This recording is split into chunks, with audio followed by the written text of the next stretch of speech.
ગુજરાત વિધાનસભાની ચૂંટણી નજીક આવતાની સાથે જ હવે તમામ રાજકીય પક્ષ વચ્ચે ખરાખરીનો ખેલ શરૂ થયો છે, જેને લઈને કેન્દ્રીય મંત્રીઓના ધાડા ભાજપે ગુજરાતમાં ઉતાર્યા છે। ત્યારે કેન્દ્રીય મંત્રી સાધ્વી નિરંજન જ્યોતિ અમદાવાદ જિલ્લાની બેઠક ધોળકા અને વિરમગામની મુલાકાત કરી હતી।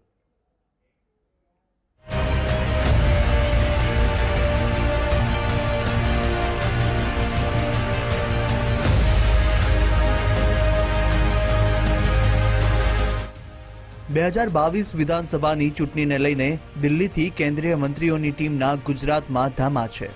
ત્યારે આજે આપણી સાથે છે કેન્દ્રીય મંત્રી શ્રી સાધ્વી નિરંજન જ્યોતિ। કોણ છે સાધ્વી નિરંજન જ્યોતિ? તેમનો પરિચય આપીએ તો 1990થી તેમની રાજકીય સફરની શરૂઆત થઈ હતી। 1990માં તેમણે બીજેપીના પ્રચારમાં સક્રિયપણે ભાગ લીધો હતો। 2002માં હમીરપુર ઉત્તર પ્રદેશ વિધાનસભા બેઠક પરથી ભાજપના ઉમેદવાર તરીકે પ્રથમ ચૂંટણી લડી હતી। ત્યારબાદ તેઓ સતત ભાજપમાં સક્રિય રહ્યા હતા અને માનનીય નરેન્દ્ર મોદીજીના નેતૃત્વવાળી સરકારમાં 30 મે 2019થી ગ્રામીણ વિકાસ રાજ્યમંત્રી તરીકે અને 7 જુલાઈ 2021થી ગ્રાહક બાબતો, ખાદ્ય અને જાહેર વિતરણ અને ગ્રામીણ વિકાસ રાજ્યમંત્રી તરીકે સેવા આપી રહ્યા છે। 14 જાન્યુઆરી 2019 સંગમ તટ પર નિરંજની અખાડામાં તમામ અખાડાના આચાર્ય અને મહામંડળેશ્વર હાજર હતા અને અખાડામાં એક મહિલાને મહામંડલેશ્વર બનાવવા બધા જ હાજર રહ્યા હતા અને આ મહિલા હતા સાધ્વી નિરંજન જ્યોતિ। તો ગુજરાત ફર્સ્ટ સાધ્વી નિરંજન જ્યોતિના તમામ કાર્યક્રમમાં તેમની સાથે છે। સાધ્વી નિરંજન જ્યોતિ વહેલી સવારે જ દિલ્હીથી અમદાવાદ પહોંચી ગયા હતા। તો ગુજરાતના પૂર્વ શિક્ષણ મંત્રી શ્રી ભૂપેન્દ્રસિંહ ચુડાસમા તમામ કાર્યક્રમમાં તેમની સાથે હાજર રહ્યા હતા। સાધ્વીજીએ પ્રચાર અને બેઠકની શરૂઆત કરતા પહેલા સૌપ્રથમ અરણેજ બુટ ભવાની માતાના દર્શન કર્યા હતા। મંદિરમાં પ્રવેશતાની સાથે જ સાધ્વીજીનું ઉષ્માભેર સ્વાગત કરવામાં આવ્યું અને ત્યારબાદ તેઓ માતાજીની આરતીમાં જોડાયા હતા।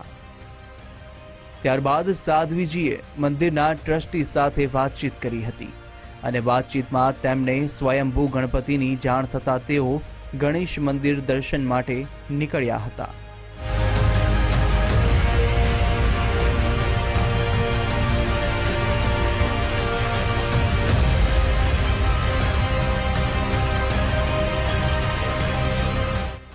હવે તમને લઈ જઈએ ગણપતપુરા, જ્યાં સાધ્વી નિરંજના જ્યોતિજીએ ગણપતિના દર્શન કર્યા હતા, જ્યાં તેમનું સ્થાનિક કાર્યકર્તાઓ દ્વારા સ્વાગત કરવામાં આવ્યું અને સાધ્વીજીએ વૈદિક મંત્રોચ્ચાર સાથે પૂજા પણ કરાવી। ત્યારબાદ સાધ્વીજીએ કાર્યકર્તાઓ દ્વારા સ્વયંભૂ ગણપતિજીની પ્રતિમા ભેટ સ્વરૂપે આપવામાં આવી, જે બાદ તેઓએ ભૂપેન્દ્રભાઈ ચુડાસમાનો આભાર પણ વ્યક્ત કર્યો હતો। જો કેન્દ્રીય મંત્રી નિરંજનાજી આજે ગુજરાત પ્રવાસે છે, એટલે આજે આખો દિવસ ગુજરાત ફર્સ્ટની ટીમ તેમની સાથે રહેવાની છે અને સાથે તેમની સાથે સીધી વાત કરીએ। साधु जी, आज गुजरात दौरे पे हैं, किनकी कौन से कार्यक्रम है? 2 विधानसभा आज आप कवर कर रहे हैं, एक धौलका और एक विरमगाम। किस तरह से लोगों को मिलेंगे, कार्यकर्ताओं से मिलेंगे, क्या कार्यक्रम रहेगा? भारतीय जनता पार्टी हमेशा कार्यकर्ताओं के बीच में रहती है, चुनाव आए या ना आए। यही कारण है कि भारतीय जनता पार्टी आज पूरे देश में या पूरे विश्व में कहूँ कि नंबर 1 की पार्टी है, कार्यकर्ताओं के बल पर आगे। क्योंकि गुजरात एक ऐसी अमन धरा है जिस धरा ने आज़ादी की लड़ाई में महती भूमिका और रियासतों को मिलाने का हुआ, तो उसमें भी गुजरात की धरती के लाल सरदार वल्लभ भाई पटेल।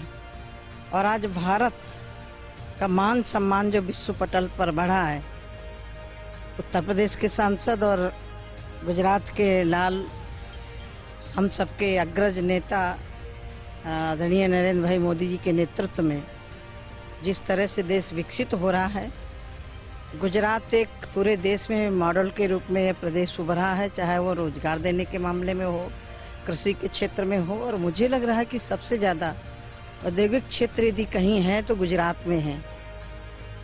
ગણપતપુરા ગણપતિજી મંદિરથી તેઓ ધોળકા જવા માટે નીકળ્યા અને આ સમગ્ર સફરમાં ગુજરાત ફર્સ્ટ સતત તેમની સાથે રહ્યું હતું। ધોળકામાં તેઓ કાર્યક્રમ સ્થળ પર પહોંચ્યા હતા, જ્યાં તેમનું સ્થાનિક કાર્યકર્તાઓ દ્વારા સ્વાગત કરાયું. અનુસૂચિત સમાજના લોકો સાથે સાધ્વીજીએ સંવાદ કર્યો. સાધ્વીજીએ સંબોધન કર્યું અને શરૂઆત ગુજરાતી ભાષા બોલીને કરી. गुजरातનો आप सबको बहुत खूब खूब स्वागत मैं करूँ छे। गुजरात के लोगों के लिए कुछ कहने की आवश्यकता नहीं है। गुजरात तो एक स्वयं में पूरे देश के लिए नहीं, पूरे विश्व के लिए एक मॉडल के रूप में गुजरात उभरा है। इसके लिए क्योंकि नरेंद्र भाई इसी पावन धरा के लाल हैं और जब उनको प्रधानमंत्री बनने का अवसर मिला तो सांसद के रूप में उत्तर प्रदेश के लोगों ने चुना। इसलिए गुजरात का और उत्तर प्रदेश का बहुत मधुर संबंध है, प्यारा संबंध है। और गुजरात की तो वैसे भी यदि मैं आजादी से लेकर के अभी तक का इतिहास दोहराना चाहूँ तो मुझे लग रहा है कि समय कम पड़ जाएगा। जब ये देश अंग्रेजों का गुलाम था, संघर्ष चल रहा था, उस समय इसी देश के पैदा हुए लाल महात्मा गांधी जी ने रघुपत राघव राजा राम पतित पावन सीताराम इस नारे को लेकर के आजादी की लड़ाई के लिए अगुवाई की। जब भारत आजाद हो गया, बहुत सारी रियासतें थी जो आजादी के समय भारत में विलय नहीं किया था। उन रियासतों को मिलाने का यदि श्रेय किसी प्रदेश को जाता है तो वो भी गुजरात के लाल सरदार वल्लभ भाई पटेल को जाता है, जिन्होंने पूरे देश को अखंडता के रूप में प्रो करके हमें गुलदस्ता दिया था। वर्तमान में जब भारत एक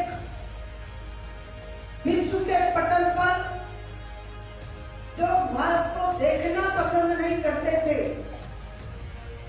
उस समय गुजरात के लाल हम सबके गौरव, हम सबके अभिभावक और यूं कहूं कि विश्व के एक लीडर के रूप में उभरे हैं, वो है आदरणीय नरेंद्र भाई मोदी जी। તો ધોળકા ભાજપ કાર્યક્રમમાં સાધ્વી નિરંજનજીએ વડાપ્રધાનશ્રીએ સમાજ માટે કરેલા કામની ચર્ચા પણ કરી અને આડકતરી રીતે કોંગ્રેસ અને આમ આદમી પાર્ટી પર પ્રહાર કરતા કહ્યું, लोग कहते थे राम मंदिर कभी बनेगा नहीं। हम मीडिया में बोलते थे बनेगा तो सही, लेकिन समय आने दीजिए, राम मंदिर तो बनेगा ही। जितने भी हमारे मंदिरों को हमें अपमानित करने के लिए तोड़ा गया था, उन मंदिरों को भी स्वाभिमान पूर्वक लेके समय आने दीजिए। और वो काम शुरू हुआ कि नहीं हुआ है? हम नारा लगाते थे अयोध्या काशी मथुरा तीनों लेके एक साथ, और काम शुरू है कि नहीं है? तो क्या इस मंदिरों के काम शुरू होने से देश का विकास रुका क्या? और मैं आपको सचेत करने के लिए आई हूं। मुझे भी जालंधर लोकसभा भी संगठन की तरफ से दी गई है, उस लोकसभा में काम करना है। मैं जालंधर में गई, मैंने लोगों से पूछा, भाई अब तो आपने आम आदमी की सरकार बना दी है, आम आदमी पार्टी ने घोषणा की थी कि बहनों को 1100 रुपया और बस में फ्री सेवा देंगे, तो किसी को पैसा मिल रहा है क्या? पूरी सभा में एक आदमी ने हाथ उठा के नहीं कहा कि हमें पैसा मिला है या फ्री बस सेवा मिलेगी। तो मैं तो कहा करती हूँ कि बहुत आश्चर्य काम होते हैं, वो गिनीज बुक में नाम आते हैं, और जब भी गिनीज बुक में झूठ बोलने का नाम दर्ज होगा तो केजरीवाल का होगा। ધોળકા અનુસૂચિત જાતિ અને કાર્યકર્તાઓ સાથે સભા કર્યા બાદ તેઓ સ્થાનિક કાર્યકર્તાના ઘરે પહોંચ્યા હતા અને ત્યાં તેમણે ગુજરાતી ભોજન ગ્રહણ કર્યું હતું. અહીંથી તુરંત જ એક પણ મિનિટ બગાડ્યા વગર તેઓ બીજી વિધાનસભા એટલે કે વિરમગામ પહોંચ્યા હતા, જ્યાં લાભાર્થી સંવાદ કાર્યક્રમમાં તેમણે પીએમની અલગ અલગ યોજનાના લાભાર્થીઓને સર્ટિફિકેટ આપ્યા હતા. તમામ કાર્યકર્તાઓ અને લાભાર્થી ભાઈઓ બહેનો આ કાર્યક્રમમાં ઉપસ્થિત રહ્યા હતા. લાભાર્થીઓને પીએમની અલગ અલગ યોજનાનો લાભ મળ્યો તે બદલ તેમણે ભાજપ સરકારનો આભાર માન્યો હતો. સાધ્વી નિરંજન જ્યોતિએ લાભાર્થીઓને સંબોધિત કરતા અને કોંગ્રેસ પર પ્રહાર કરતા કહ્યું, कोविड का समय आया, दुकानें बंद हो गई, रोजगार बंद हो गया। उस परिस्थिति में गरीब के सामने बहुत बड़ी समस्या खड़ी थी। उस समय माननीय प्रधानमंत्री जी ने प्रधानमंत्री विशेष पैकेज लागू करके गांव में गरीबों को मनरेगा में काम देने का काम किया। 3 महीने तक प्रधानमंत्री जन धन योजना के खाते में हर महीने 500 रुपया देने का काम किया। मुफ्त में गरीबों को राशन देने का काम किया। शायद दुर्भाग्यवश कांग्रेस की सरकार होती जो आपको मुफ्त में वैक्सीन मिली है, ये वैक्सीन चाइना से मंगवाई जाती और फिर जो पैसे वाले थे पैसे में लगवाते, आप जैसे गरीबों को नहीं मिलेगा। माननीय प्रधानमंत्री की सरकार बनाने के बाद कभी पक्षपात नहीं किया। कोई भी गरीब परिवार हो, हिंदू हो, मुसलमान हो, ईसाई हो, पारसी हो, यदि गरीब है तो उसको हमने मुफ्त में राशन दिया है। गरीब है तो उसको मुफ्त में आवास देने का काम किया है। તો સાથે જ આમ આદમી પાર્ટી પર પણ પ્રહાર કરતા કહ્યું હતું, दिल्ली को कंगाल कर दिया, न पैसे बिजली फ्री देंगे, लोगों के घरों में आग जा रही है और उन्होंने मोहल्ला क्लिनिक बनाया। क्या बनाया था? तो मोहल्ला क्लिनिक नहीं थे तो केजरीवाल भ्रष्टाचार के क्लिनिक। कोरोना के समय मोदी की दवाई बना रहे हैं। कोरोना के समय मोदी भाई लोगों के डॉक्टरों के पीपी किट करवा रहे हैं और केजरीवाल ने कोरोना के समय मोहल्ले में शराब पीके बोले। क्या ऐसा नेता आपको गुजरात में चाहिए क्या? है? बोलो ना, आपके लड़कों को बर्बाद करे। સભા પૂર્ણ થયા બાદ વિરમગામ એપીએમસીમાં જિલ્લા અને તાલુકા હોદ્દેદારો સાથે સાધ્વી નિરંજન જ્યોતિએ બેઠક કરી હતી, જેમાં સાધ્વીજીએ તમામ કાર્યકર્તાઓ અને હોદ્દેદારોને પ્રચારમાં લાગી જવા સૂચનાઓ આપી. તમામ કાર્યક્રમ પૂર્ણ થયા બાદ પણ ગુજરાત ફર્સ્ટની ટીમ તેમની સાથે જ જોડાયેલી હતી અને તેમની સાથે કારમાં વાતચીત કરી હતી. શું વાતચીત થઈ? आओ सांभळिए। कांग्रेस लिए तो कठिन है ही गुजरात में, लेकिन दिल्ली में से आते हुए आपके नेता बोलते कि इस बार गुजरात में झाड़ू चलाएंगे, क्या बोलते? ऐसा है कि ये दिल्ली नहीं है और ये पंजाब नहीं है, ये गुजरात है।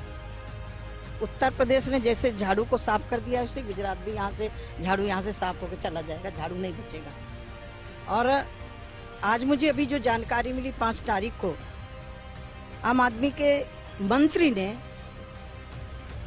बौद्ध धर्म हमारी हिंदू धर्म का परंपरा का एक अंग है, जैसे जैन धर्म है, बौद्ध धर्म है, सिख धर्म है, ये हमारे हिंदू धर्म के ही अंग है।